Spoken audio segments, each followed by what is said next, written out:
ilaali carabkaaga oo dadka ku dhaawicin waayo carabka oo aad qof ku dhaawacdaa waxa uu dhaawacayaa qalbiga qofkaasi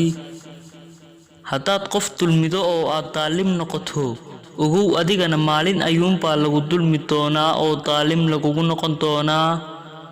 maxaa yeelay axwaasha adduunyadu waa mid isbelbedelaysa oo ma ahin mid joogto noqonaysa dadku si kasta oo ay ku xumeeyaan adigu wanaaji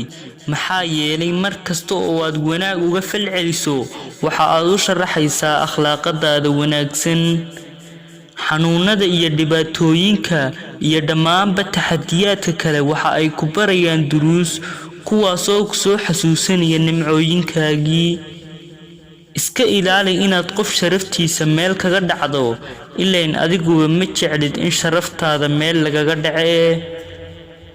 dunida ma jiro wax sii daa'imaya haddaba xaal kasta oo aad ku sugan tahay ku mahadi oo rabbiga uga mahad celi dahna alxamdulillaah